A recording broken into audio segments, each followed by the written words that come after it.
ok salaamaaleykum bon xaaral ma defal leen vidéo pour testeur bi en fait testeur yi yow da ngay xool ban borne nga koy dugal testeur li koy lakk lu ci bëri mooy borne yi nga koy dugal électricien dañuy ñëw rek takk yàqamte rek dugal ko ci borne yi waaw boo jëlee fil aparté yi par exemple da ngay branché fii benn bi fi ñu benn V mooy V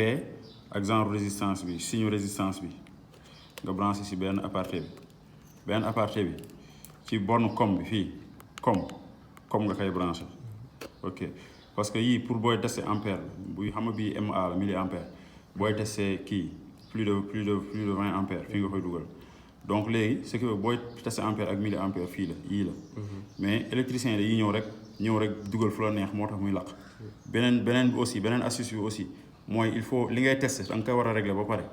balaa ngay jël fil yi di ko dugal fenn maanaam tey boo ko defee continuité nga dugal ko ci filu courant da ngay gis sonnerie yi du bokk day def tin xeex mel ni luy def tin mais day mel ni ku luy xar mu wan la ne fi ngay teg nii di tester continuité bi yaa ngi ci filu courant am na courant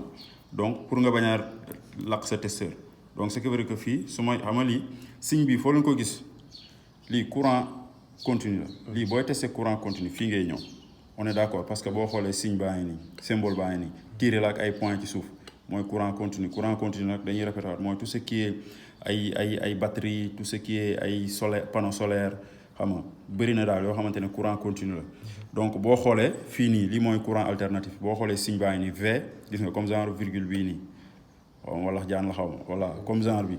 bii nii boo ko gisee fii booy testé lépp lu dem si courant fii la leneen li tamit lu tax électricien yi di lakk fil yi seen seen testeurs yi da ngay ñëw da nga war a calibrer par exemple tey 220 nga ñëw bugg def ko fii si 2 volts bi ci 20 volts bi fii wala 200 bi da ngay lakk testé parce que boo ko tegee si 220 dina romb lu ëpp 200 donc calibre bi booy testé courant mieux boo nga indi ko ci calibre bi bokkul ak booy testé courant continu booy testé courant maanaam tey su ma waxee courant alternatif mooy jàppee ko courant Senelec fii nga koy indi ci 750 bi parce que rare na nga dugg si kër yi nga fekk fa 750 volts non kër yi lu mu bëri 400 volts la 380 volts bu nekkee en triphase donc mieux vaut nga comprendre lii que booy testé courant boo teg ko fii ba pare 750 mooy courant ba pare nga soog a testé courant comme ça yow sa testeur dina gudd fan du gaaw a lakk mais nag booy testé différence bi mooy booy testé tey courant continu maanaam ay batterie ak yooyu il faut nga régler calibre bi tey batterie 12 volts la mun nga ko indi fii si 20 bi wala ci 200 bi aajowul ngay dem ba ci 1000 bi quoi mun nga ko indi ci 20 ci 200 ay batterie ay panneaux solaires ak yooyu parce que seen courant du romb foofu wala tamit bon mun nga ko indi si 1000 bu fekkee tamit chaîne de panneaux yu bëri nga yor quoi même nekk ay benn 2 3 panneaux 4 5 6 panneaux def ko fii wala 1000